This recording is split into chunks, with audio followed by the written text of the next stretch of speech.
Hello everyone, it's another video about NI and SE. In order to understand these functions in their fullest extent, you have to understand how they work on a polarity basis. That is, the more SE is conscious, the more NI becomes unconscious, or vice versa, which means the more you try to make NI conscious, which is really a unconscious function, but it can become conscious in the dominant types like INJs.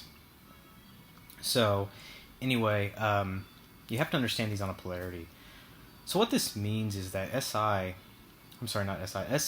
picks up things from the surroundings. So the first thing you need to do to really determine if you are an introverted intuitive and an extroverted sensor, or an extroverted sensor backed by introverted intuition.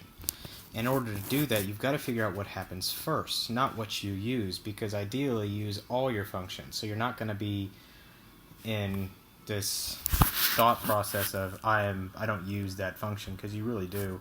It's just what level of consciousness do you use that function. So what that means is that when you use SE dominantly, you will pick up details of the environment before you form conclusions or possibilities on those details. So if you're very observant, which is what's going on around you, but you're doing it as concrete fact, like, there's a light switch over here, there's a lamp here that has 4 colors, or you're noticing someone's eye color immediately, that type of thing, you're probably a sensor. Now, this video only applies to extroverted sensors and introverted intuitives. It does not apply to extroverted intuitives and introverted sensors, which is kind of backward compared to what I'm going to talk about today. So, anyway, when you're SE dominant, you'll be picking up details of your environment, and your view of reality is going to be very concrete. Sensors will actually know. Sensors can be trusted more.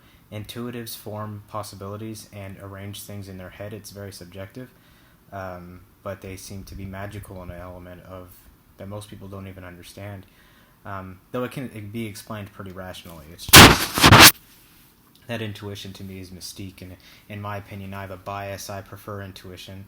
I believe it gives me insight into things that aren't really visible at the surface. However, I believe Carl Jung believed that he had a bias for sensing, which he thought was more real and more accurate and more predictable, and can be relied on more.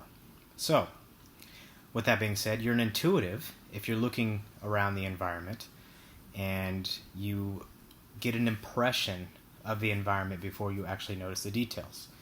Someone walks in the room and you just get the feeling or the impression, you just get hit like, that guy's a loser. Or that guy's awesome, and I don't know why. I just know I got to meet that guy. And you don't have an explanation for it yet, but something kind of hit you. And it may not be because that exact moment, all the details pointed at that guy. It may be something you experienced in the past, and it was a kind of lodged in the back of your head, and it linked with this, linked with that, and linked with that, and all of a sudden those concluded and saw the guy's appearance, and the extroverted sensing picked it up and passed it on to the intuition, which ultimately was able to make a discernment that you wanted to talk to this guy for whatever reason. So you've got this intuition, or the guy is dangerous, or the guy is going to do something, or he looks suspicious. Those are all impressions of subconscious things. Now, granted, each intuitive is because introverted intuition is subjective. Somebody may think he looks suspicious, and another person may think he looks totally fine, and they're both intuitives. So, intuition can't always be relied on because it's subconscious. It's subjective, which means that if my experience is that I found that people in black hoodies, and that's not a reference to any historical event, but if I found that people in black hoodies were dangerous people and I was abused by people in black hoodies, all of a sudden I may see someone in a black hoodie and automatically the impression comes warning, danger, that kind of thing. That's an intuition. And then all of a sudden, why am I afraid? Oh, because he's wearing a black hoodie. Versus an extroverted sensor who would say, he's got a black hoodie, that must mean he's dangerous.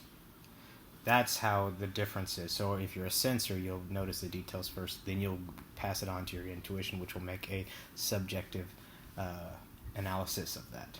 So the lower your intuition is on the functional stack, the more you're going to trust the dominant function, but they both work on a polarity, so it doesn't mean that you don't use that function. They work hand in hand, and so that information is also passed along your judgment functions, which I've talked about not directly here, but when you make a judgment, it is used either FI or TE or TI and FE. Sorry, FI, TE, or TI, and FE. So those are two polarities as well, and they also depend on each other. But ultimately, that is how SE and NI work together. I'm not going into detail about what NI is. I'm just telling you how they work in the functional stack.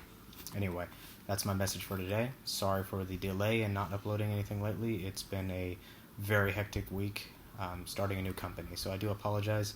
I do want to reach out to y'all and still let you know I'm still here, and I still want to provide value to you guys on a daily basis. So anyway, we'll hope to see you soon. Thanks so much.